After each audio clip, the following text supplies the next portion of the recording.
오늘 본문이 참 어렵다고 느껴지시는 것이 정상입니다. 오늘 본문 같은 경우는 저희가 읽을 때 처음에는 크게 시작하다가 점점 읽어가면서 목소리가 줄어들 수밖에 없는, 자신이 점점 떨어지는 그러한 본문일 수밖에 없고요. 이러한 본문을 읽으면서 우리가 어떻게 생각을 해야 될 것인가 굉장히 중요합니다. 그러니까 성경을 보는 관점인데요. 어려운 본문을 우리가 맞았을 때 한 가지 방법은 어렵다고 그냥 비껴가는 거예요. 근데 우리가 잘 생각해 보면요, 이제 예수님께서 이 제자들을 향하여 주시는 설교 이제 마지막 세 번째 대지인데, 왜 예수님께서 이렇게 어려운 말씀을 하셨을까? 만약에 어떤 사람이 여러분에게 와서 굉장히 일상적인 대화를 했다고 합시다. 그리고 그 말씀을 듣는 중에 이거는 충분히 기대할 수 있는 이야기야, 내가 동의할 수 있는 말이야 라고 했다면, 물론 그 말을 듣고 여러분이 마음에 기뻐할 수도 있고 또는 슬퍼할 수도 있겠지만, 그러나 그렇게 심각하지는 않습니다. 그러나 만약에 어떤 사람이, 그 동일한 사람이 여러분에게 찾아와서 굉장히 심각한 이야기, 또 여러분이 듣기에도 어렵고 또 여러분의 마음에 좀 근심이 되는 그러한 사실 말하기 힘든 이야기를 여러분에게 했다고 한다면, 그때는 여러분이 집중해서 듣습니다. 왜냐하면 들어줘야 돼요. 중요한 얘기를 하고 있기 때문에. 적어도 그 사람에게는 너무나 중대한 말씀을 하고 있기 때문에 그것을 들어주지 않으면 안 되는 거죠. 예수님도 그렇지 않나 생각합니다. 예수님이 이처럼 어려운 말씀을 하셨을 때 우리가 이것은 내가 동의하기가 어려우니까 그냥 비껴가자, 그리고 내가 은혜 받는 말씀은 동의하는 말씀이라고 생각한다면 사실은 아쉽습니다. 왜냐하면 예수님께서 제자들을 세워놓고 이 정도로 힘든 말씀을 하셨다면 거기에는 무슨 진의가 있지 않겠는가, 예수님의 뜻이 뭔가, 무슨 말씀을 하셨는가 잘 생각해 봐야 될 거라는 거죠. 어떤 경우는 이런 말씀을 읽을 때 자기의 상황에 너무 부합시켜가지고 엉뚱한 방향으로 읽는 경우가 있습니다. 예를 들어서 한 여자분이 계신데 시어머니하고 지금 안 좋은 관계에 있다고 보면 너의 시어머니와 이렇게 불화를 하고 이런 얘기가 나오면 아멘 이렇게 받아들이는 경우가 있어요. 그리고 하는 말이, 시어머니와는 관계가 안 좋지만 나는 예수님만 사랑할 거야. 부모에 대해서 좀 어려운 감정이 있다든지 자녀들과의 좀 안 좋은 사이에 있다든지 그러면 마치 이 본문을 보고 위안을 받으면서 인간관계는 그것은 다 부질없는 거야, 그러면서 주님과의 관계만 포커스하면 된다라고 하는 그러한 생각을 또 할 수도 있는데, 그러나 그것도 성경을 지금 올바로 보고 있는 것은 분명히 아니겠죠. 예수님께서 내가 세상에 화평을 주러 온 것이 아니라 검을 던지러 왔다라고 얘기합니다. 검을 주러 왔다 이렇게 번역이 되어 있는데, 이 말은 던졌다라는 뜻입니다. 내가 이 세상에 온 것은 검을 던지러 왔다라고 얘기합니다. 자, 오늘 시대는 이 종교가 도리어 사회를 우려시키는 그러한 어려운 시대라고 얘기하죠. 특별히 극단주의자들이 너무 종교적인 이 열심을 극단적으로 몰고 가서 사회를 파괴시키는 이러한 일이 벌어지고 있습니다. 이 시대는 테러리즘의 시대입니다. 그러니까 이와 같은 테러리즘의 종교의 문제를 안고 있는 이 시대 사람들로서 이 본문 말씀을 읽을 때에 예수님의 말씀이 도대체 무슨 얘기냐, 이것은 우리가 정말 잘 듣지 않으면 안 되겠구나라는 경각심 생기지 않습니까? 이 말을 잘못 이해해서 마치 예수님께서 우리에게 칼을 들려주셨고 이 칼을 가지고 우리가 뭔지 몰라도 우리가 생각하는 기독교에 맞지 않는 사람들이 있다면 무조건 때려 죽여야 된다라고 생각하면 그것은 심각한 오해이고 실수일 것입니다. 이리 보나 저리 보나 중세기에 벌어졌던 십자군 운동은 기독교 역사에 대단한 오점을 남겼던 실수 중의 실수였다고 저는 믿습니다.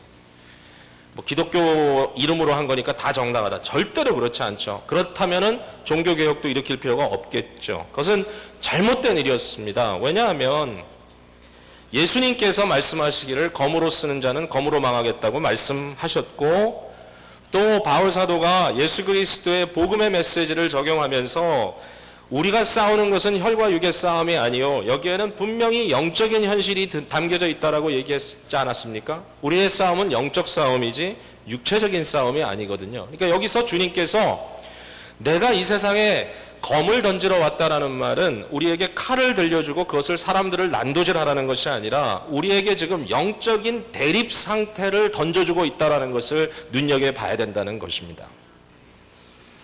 특별히 예수님은 가족 관계들을 중심적으로 오늘 드러내고 있고요. 가족만 아니라 궁극적으로 우리 자신과의 관계까지 얘기를 합니다. 그렇죠?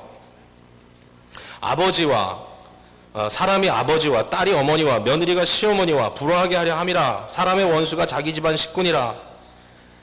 아버지나 어머니를 나보다 사랑하는 자는 내게 합당치 아니하고 not worthy of me 이렇게 번역하고 있어요. 아들이나 딸을 나보다 더 사랑하는 자도 내게 not worthy of me. 근데 거기서 끝나지 않아요. 자기 십자가를 지고 나를 따르지 않는 자도 not worthy of me. 내게 합당치 아니하고 자기 목숨을 얻는 자는 잃을 것이요 나를 위하여 자기 목숨을 잃는 자는 얻으리라.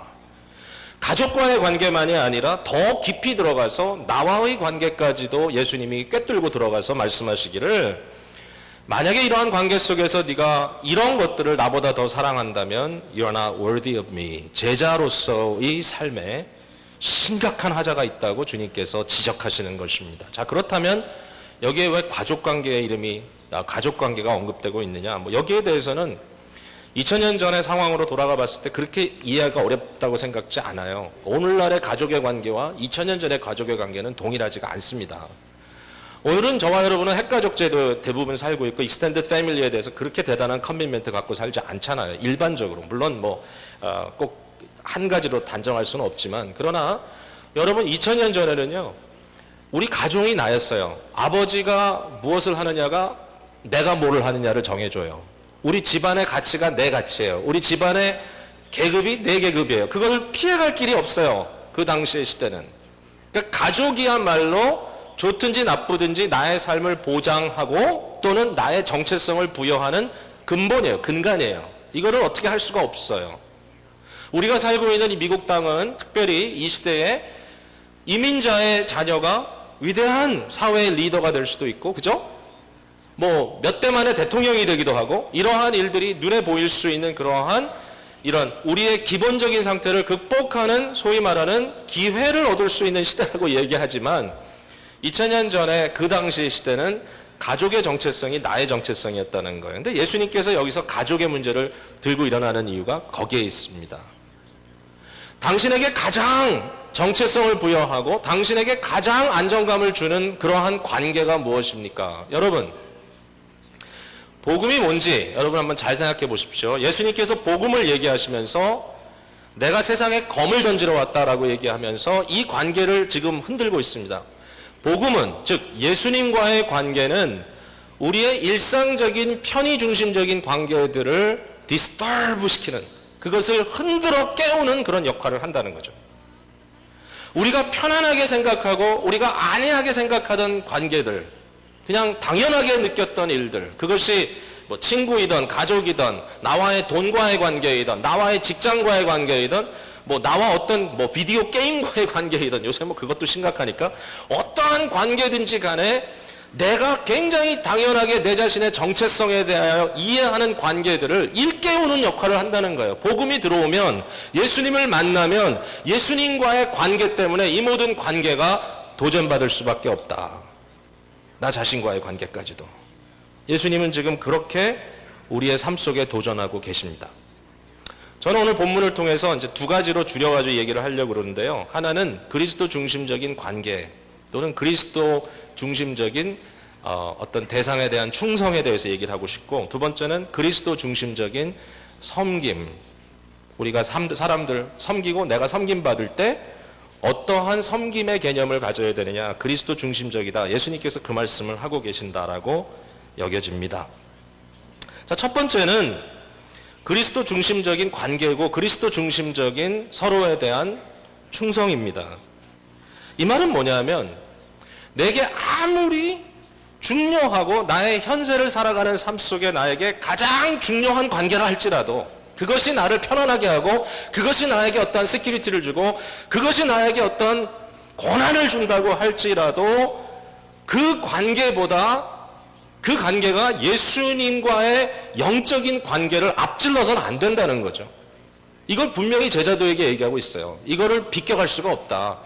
너희가 영적으로 복받는 길이 뭐냐? 너희가 영적으로 깨어나는 길이 뭐냐? 너희가 영적으로 살아나는 길이 뭐냐? 예수님이 두말하지 않아요. 그 무엇이라 할지라도 너희에게 있어서 나보다 더 너의 삶의 어떤 보증이 되고 어떤 근원이 되고 그것이 너의 본질이 된다면 그것은 옳지 않다. 그것이 너희를 영적으로 이끌어가지 못할 것이다.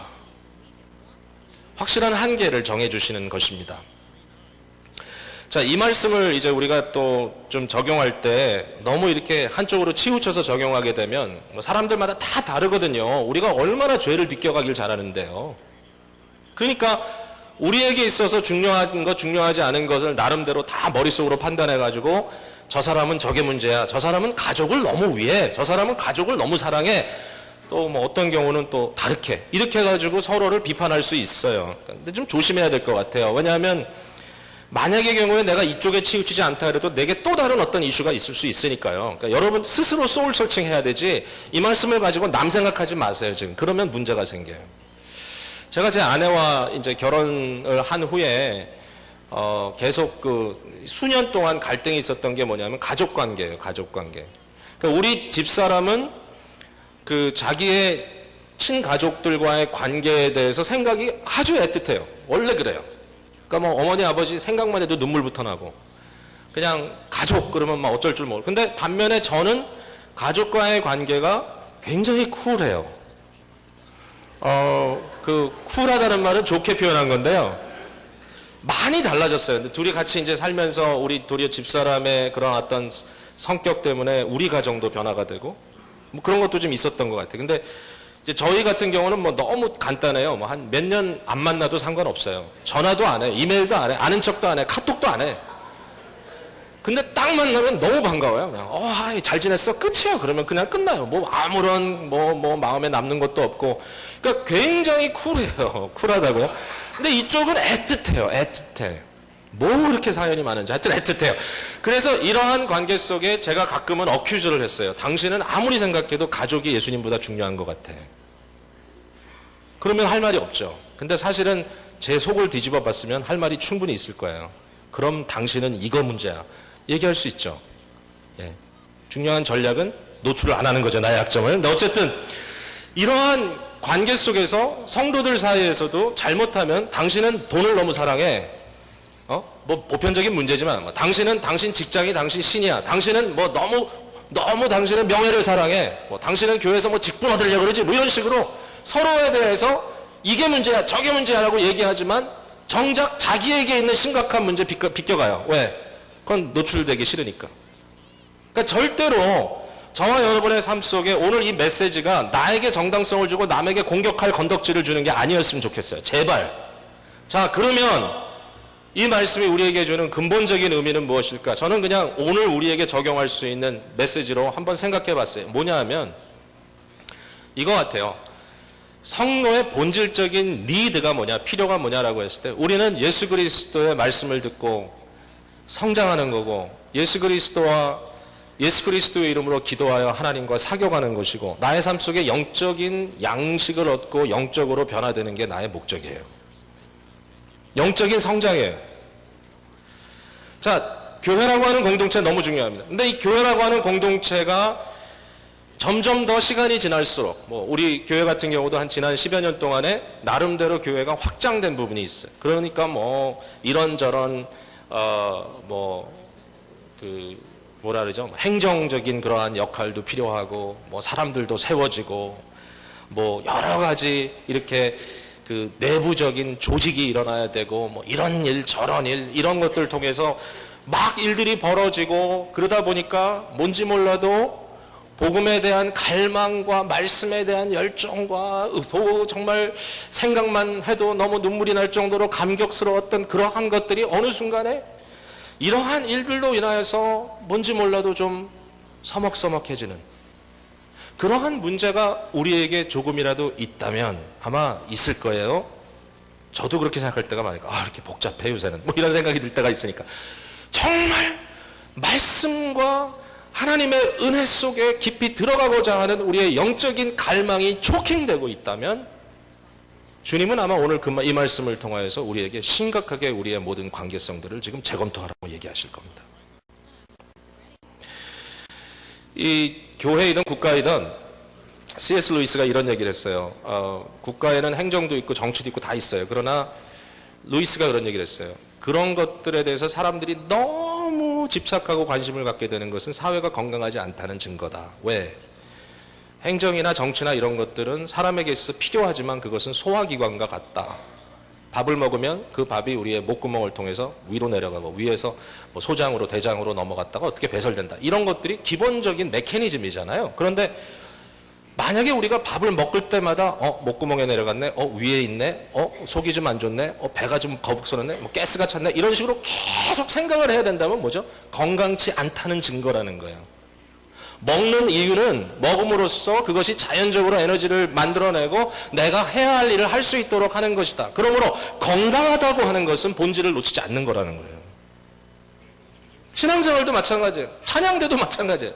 찬양대의 본질이 여러분의 인간관계에서 뭐 서로 갈등하고가 아니에요. 물론 그렇게 성장하는 거지만 그게 있다는 얘기를 또 하는 건 아닌데, 찬양대의 목적은 정말 마음과 모든 생각으로 준비하여 하나님께 드림직한 찬양을 주께 드리는 거예요. 그죠?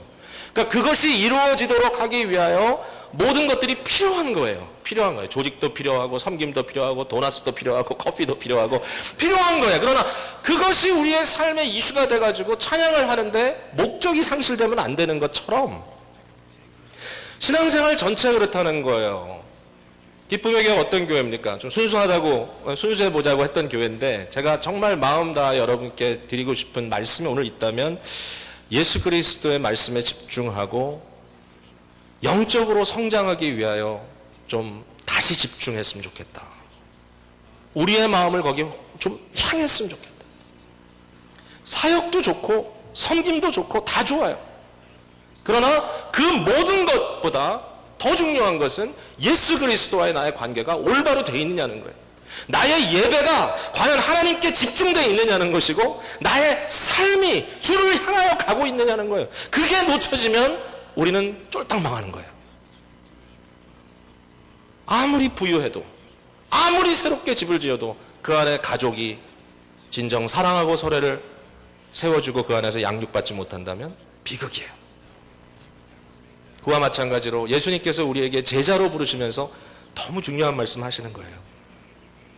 사랑하는 나의 제자들아, 너의 모든 삶의 중요한 관계들이 그것이 무엇이든지 너의 위치를 확인하는 방법이 만약에 있다면 그것이 나를 사랑함으로 나와의 관계 속에 네가 영적으로 세워지고 영적으로 변화받고 영적으로 성장하고 너의 삶 속에 정말 영적인 복이 채워지는 것보다 더 우선에 있다면 그것은 합당치 않다라고 주님께서 이 시간에 말씀해 주시는 것입니다. 그러니까 우리의 신앙이라고 하는 것, 우리의 모든 관계라고 하는 것의 중심은 예수 그리스도십니다. 예수 그리스도 중심의 관계를 갖는 제자들이 다 되시기를 주님의 이름으로 축복합니다. 두 번째는 연결된 건데요. 예수 그리스도 중심적인 섬김인데 이 섬김에 대한 얘기를 일단 각도를 두 가지 방향에서 볼 수 있어요. 내가 섬긴다, 내가 섬김을 받는다. 그런데 일단 주님께서 강조하는 방향은 내가 섬김을 받는 데 강조하고 있어요. 다시 말해서 내가 세상에 보장이 없어요. 그럼 내가 가족도 내려놓고 내 자신도 내려놓고 그럼 누가 나를 도와줄 것인가? 이제 이럴 수 있단 말이죠. Who's gonna help me? 그러면 거기에 대한 답은 예수님의 답은 그거예요. 만약에 누가 너를 영접하면, 누가 너를 환대하면, if somebody is nice to you, 그러면 그는 나한테 하는 것이다. 즉 다시 말해서 예수님은 우리가 접대받는 것으로 인하여 자신이 접대받는 것으로 간주하겠다고 그의 이름을 나에게 딱 주셨단 말이에요. 선지자의 이름으로 선지자를 대접하면 선지자의 복을 받고, 의인의 이름으로 의인을 대접하면 의인의 복을 받고, 제자의 이름으로 제자를 대접하면 제자의 복을 받고, 뿐만 아니라 내 제자 중에 가장 지극히 작은 자라 할지라도, 여러분이 가장 작은 자라고 생각한다 할지라도 누가 여러분을 영적으로 대접해 준다면 그것은 예수님께 하는 것이다. 하나님의 상급이 절대로 없지 않다라고 주님께서 강조해서 얘기하세요. 자, 이것은 우리가 제자 되었기 때문에 받는 자의 입장에서만 생각해서는 안 될 것 같아요. 물론 우리의 시큐리티는 거기 있어요. 그러나 우리는 서로 나누는 섬김의 관점에서 봐야 된다고 봅니다. 예수님의 말씀을 잘 들여다보면 놀랍습니다. 여기에 신앙적이지 않은 구제, 섬김, 그것과 기독교인이 나누는 섬김의 궁극적인 차이를 볼 수가 있어요. 자, 여러분, 예수님 안 믿는 사람도 좋은 일 할 수 있죠. 가난한 사람, 힘든 사람 불쌍히 여기죠. 저 사람은 나보다 가난하니까 내가 도와줘야 돼. 저 사람은 나보다 병들어 있으니까 내가 건강하니까 도와줘야 돼. 나는 가진 것이 많으니까 도와줘야 돼. 나는 좀 더 좋은 위치에 있으니까 도와줘야 돼. 여러분, 모든 사람이 가져야 될 책임이죠. 가진 자가 더 많은 책임감을 느껴라. 노블리제 오블리제인지 하는. 여러분이 그러한 정도의 의식은 가져야 되지 않겠습니까? 라고 얘기한다면 그것은 일반 사회에서 충분히 할 수 있는 얘기예요. 그것도 안 되는 것이 교양 시민이 못 되는 안타까운 현실이지만, 그러나 기본적으로 우리의 모든 구제의 어떤 이슈는 뭐냐면 내가 가졌고 너는 못 가졌으니까 가진 자가 없는 자를 돕는다는 거예요. 근데 그 안에는 다 파워 역학이 있어요. 힘의 역학이. 나는 힘이 있고 너는 없다. 주는 자는 힘이 있고 받는 자는 힘이 약하고. 그러니까 항상 주고, 그 다음에 이러한 관점에서는 뭐냐면 주는 사람도 순수한 주는 게 아니에요. 물론 뭐 줘야 되겠다는 그런 마음에 자기 자발적인 책임감이 나올 수도 있지만 많은 경우에는 죄책감을 자꾸 유발해요. 그 TV에서도 이렇게 뭐 가끔 뭐 동남아시아나 아프리카나 뭐 이런 데서 좀 굉장히 비참한 모습들을 비춰주면서 이렇게 모금을 합니다. 그때 사람들이 그걸 보고 너무 불쌍하다. 맞죠? 불쌍하죠. 도와야 되겠다. 도울 수 있는데 사실 그 메커니즘 속으로 들어가서 보면은 그것은 죄책감을 유발함으로써 내가 하지 않으면 내 스스로의 어떤 양심을 견딜 수 없는 그러한 상황 속으로 이렇게 끌고 가는 그런 모습입니다. 안타깝게도요, 20불 던져놓고 나는 만족하는 거예요. 그렇게 하면. 약간은 하고 그 다음에 나는 할 만큼 했다라고 생각하는 거예요. 그 다음부터는 아무것도 보이지 않아요. 그리고 굉장히 자긍해요. 그리고 자기의 의에 대해서 굉장히 당당해요. 그 세상적인 섬김이에요. 강한 자가 할 만큼 했다라는 거예요. 그러나 복음적인 섬김은 달라요. 복음적인 섬김 이슈가 달라. 뭐냐면 복음적인 섬김은 이런 거예요. 내가 누구를 섬겨줘요. 근데 왜 섬기냐 하면은 내가 섬겨주는 그 대상이 나보다 약하기 때문이 아니라 그 사람 속에 또는 그 사람과 함께 그리스도의 역사가 있기 때문에 그런 거예요. 근데 놀라운 거는 약하면 약할수록 예수님의 역사가 더 크다 그랬어요. 우리는 마치 웅덩이와 같아가지고 우리의 웅덩이가 깊으면 깊을수록 우리의 니드가 더 많으면 많을수록 주님의 은혜가 더 넘친다는 거예요. 주님께서 그걸 얘기하신 거예요. 너희 중에 작은 자 하나를 돕는다. 그래? 그러면 너는 나를 돕는 것이다. 왜냐하면 내가 그 안에 역사하는 힘이 더 크기 때문이다. 사람들을 볼 때 주님의 역사를 보는 거예요. 저 안에 일어나고 있는 하나님의 역사. 그 역사를 무시하고 그 역사를 멸시하고 그 역사를 땅에 떨어뜨리는 그러한 일이 있을 때는 우리는 단호해야 될 필요가 있어요. 믿음의 역사예요. 그 안에 그리스도의 역사가 있을 때는 아무리 작은 거라 할지라도 우리가 그것을 보면서 감사하는 거예요. 성도가 성도를 돕는 이유가 거기에 있어요. 그 안에 그 연약함 속에 그리스도의 은혜가 넘치기 때문에 그렇습니다. 그 마음으로 나누는 거고 그 마음으로 섬기는 겁니다. 예수님 때문에. 바울 사도는 교회를 그리스도의 몸이라 그랬고 그리스도 몸 안에 지체가 많다 그랬어요. 우리가 다 그리스도의 지체예요. 그러면 여러분은 어떤 지체입니까? 자, 이 자리에 계신 어느 분이 나는 새끼 발가락이다. 그런 분 계시면 한번 손 들어보세요. 아무도 없네요. 우리 교회는 발가락이 없네요. 새끼 발가락이. 큰일 났네. 저도 새끼 발가락은 되고 싶지 않아요. 저는 적어도 엄지손가락이 되고 싶어요. 덤삽 해가지고 딱 이러면 멋있잖아요. 새끼 발가락은 뭐 이거 잘 펴지지도 않고, 저는 또 워낙 발가락이 못생겨가지고 새끼 발가락은 아무도 없어. 근데 바울 사도가 이런 얘기를 했어요. 너희의 지체가 많은데 그 지체 중에는 영광스러운 지체도 있고 영광스럽지 않은 지체도 있다. 그러면 영광스럽지 않은 지체는 어떻게 하느냐? 하나님께서 더 큰 영광으로 옷 입혀 주시느니라. 그건 뭐예요? 우리 가운데 새끼 발가락이 있다면 새끼 발가락 자체의 영광은 별 볼 일 없지만 그러나 그 안에 역사하는 그리스도의 영광은 눈이나 코나 입의 영광보다 더 아름답게 빛난다고 하는 것입니다. 그래서 섬기는 거예요. 누구를? 서로를. 우리의 삶 속에 조금이나마 교만한 마음이 없어졌으면 좋겠다는 생각이 들어요. 예를 들어서 제가 이전에 섬기던 교회, 오래전에 섬기던 교회 항상 어려움이 많잖아요, 교회 안에. 근데 제가 전도사로 섬기면서 어려운 일 있으면 목사님한테 가서 이렇게 얘기했어요. 목사님, 저 사람하고 진짜 일 못하겠습니다.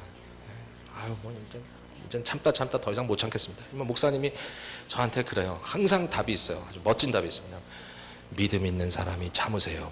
그렇게 얘기하세요.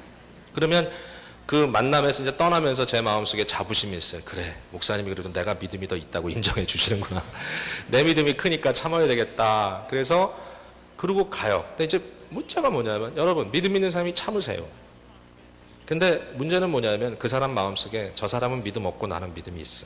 그러니까 항상 내가 더 세. 내가 더 강자예요. 그것도 도움이 안 되더라고요. 왜냐하면 영적으로 자꾸 사람들과 나를 격리시키고 그냥 은근슬쩍 넘어는 가주지만 진정한 사랑이 마음에서 싹 트진 않더라고요. 그 고민이에요. 여러분이 믿음이 있어 참는 게 아니에요. 우리 속에 일어나는 그리스도의 역사가 있기 때문에 소망하는 거예요. 소망. 자, 오늘 이 말씀을 여러분께 드리고 말씀을 맺습니다. 그런데 이제 안타까운 건 뭐냐면 그리스도 중심적인 관계, 그리스도 중심적인 섬긴, 아멘 할렐루야. 오늘도 참 중요한 거 깨달았네. 그런데 우리의 죄성이 얼마나 우리를 영악하게 만드는지 듣고도 그 다음부터는 복잡해져요, 모든 게. 야, 따져보니까 또 그게 아니네. 또 이렇게 됩니다, 금방. 살다 보니까 그게 아니네. 여러분, 오늘 우리가 정말 필요한 것은 뭐냐면 주님의 은혜입니다. 예수님께서 우리 안에 깨닫게 해주시고 그것을 순종할 수 있도록 우리의 심령을 변화시켜주지 않으면 아무도 할 수 없어요. 서로 손가락질만 하게 돼요. 오늘 이 말씀을 들으면서 그래, 나 한번 잘해봐야 되겠다, 그런 마음이 여러분께 드신 것도 참 좋은데 또 고칠 걸 고쳐야 되겠다, 아멘, 그렇게 되시기를 바랍니다. 그러나 그것보다 더 앞서서 주님, 정말 주님의 은혜만을 사모합니다. 주의 성령께서 나를 변화시키셔서 복음적 관계, 복음적 섬김이 나의 삶 속에 성립됨으로써 진정한 변화를 경험할 수 있는 나의 에브리데이 라이프가 될 수 있도록 주님 역사해 주시옵소서. 이 교회가 진정 복음의 능력 안에서 아름답게 영적으로 성장해 나가는 사람들로 채워질 수 있도록 주님 역사해 주시옵소서. 이 기도가 저와 여러분에게 있기를 바랍니다. 우리 함께 기도하겠습니다. 들은 말씀 생각하면서 주님께 은혜를 간구하겠습니다. 사랑의 아버지,